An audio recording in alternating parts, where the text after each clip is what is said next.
How's it going, everybody? For today's beer review, we're going to be taking a look at Bear Republic Brewing Company's Racer 5 India Pale Ale. So this is Racer 5 IPA by Bear Republic Brewing Company. Now this is going to be interesting for me for three reasons. One, because this is a beer that's slowly started getting discussed a lot on online, like places like Beer Advocate and stuff. I've never heard of it before. The other two reasons are it's a beer I've never had, and it's from a brewery I've never had. So 100% new experience for me. I picked it up strictly because I've been seeing slowly but surely some hype surrounding this beer, and it was just sitting there available to me, so I was like, you know what, let's give it a shot and see what it's like. A lot of reading on this bottle. The beer comes in at 7.5% alcohol by volume, which is a decently high ABV, especially for being a standard IPA. At least it's not making any claims of being a double on the bottle. But let's read. It says, Racer 5 is an aggressive-styled India Pale Ale, handmade from a brewery whose motto is bigger is better. This golden, well-hopped, bottle-conditioned ale demands your attention. Try the next generation of IPA, Racer 5, go, go. Brewmaster notes, keep cold, respect life, don't D+D. Okay. Real ale is alive. Yeast is good. Serve at 45 to 50 degrees. So this is pretty much ice cold here. And these guys are based out, it says Sonoma County Ales. Come visit us at our brew pub. They're in Healdsburg, California. Okay. So there's all the information. I'm going to be drinking this one out of my standard straight-sided pint glass. So without further ado, let's get the cap off. I'm going to take this cap off very carefully because I don't have a Bear Republic cap on my fridge. Alright. Cap is off. Straight out. I can actually smell bitterness from here, which is nice. The color does pour a very yellow gold color. Let's pour this center and see what kind of head potential we're dealing with here. I would call that medium. That's a nice head potential. Right there. A center pour gave us about a finger of very bright ivory white head. It looks decently dense and creamy, though the bubbles in it are quite large, so they may not stick around for too terribly long. Holding this one up in the light, it's extremely murky, which I guess is to be expected since it's bottle conditioned. The color is what I would kind of call like a golden orange juice sort of color. I actually like the way this one looks a whole lot. Let's give it a smell. That smells really good. That's definitely that just classic West Coast style smell. You know, there's not like a whole terribly lot of sweet, bright tropical fruits going on. This is a lot more savory. You've got tons of fresh pine, a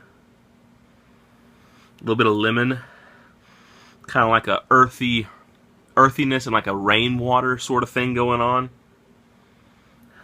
Obviously lots of hops. Smells quite bitter, which I look for in an IPA. I like bitter IPAs a lot. I like sweet ones every once in a while too, but bitter is where my taste buds have really been swaying towards recently.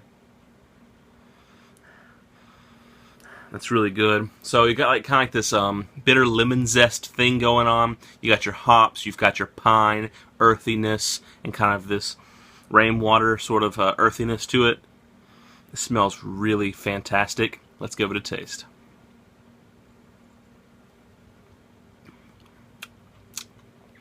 Yeah. That's really good. Quite quick finish. This doesn't have that super long, lingering bitterness, but it is quite bitter. It's just fast finishing, which means even though it's definitely a big beer that stands up to, I guess, kind of being on its own, not pairing it with food, it's the real deal. You know, you could sit back and sip on this and give taste notes on it like I'm doing, or you could pair this with food because of how quick that finish is. That makes it thirst quenching to a degree, and it's not going to, since the bitterness isn't lingering, it's not going to affect you when you're pairing this up with food. So this could go either way. You could sit back and sip on this, or you could pair it with food, so that's really awesome. As far as my taste notes go,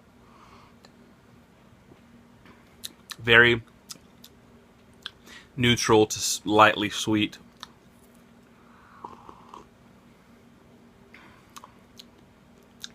Kind of like grapefruit rind up front.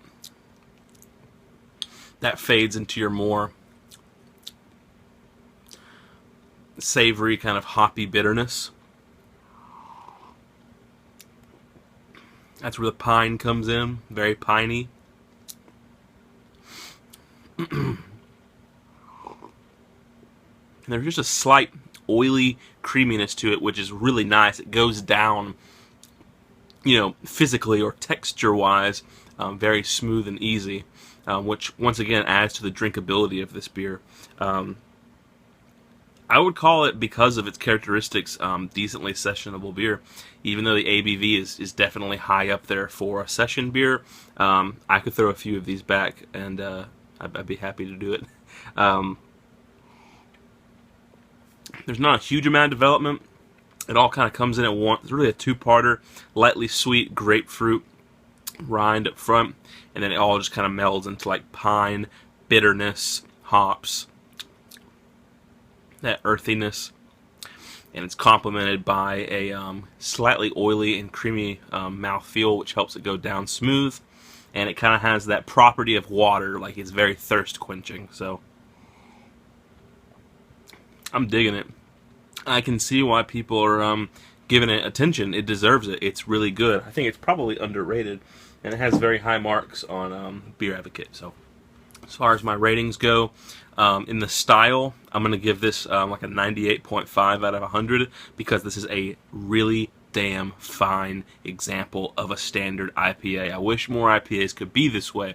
And as far as my own personal score, perfect 100. I'm really enjoying this a lot. A whole lot. I will definitely probably stock up on this, actually, if I'm given the chance.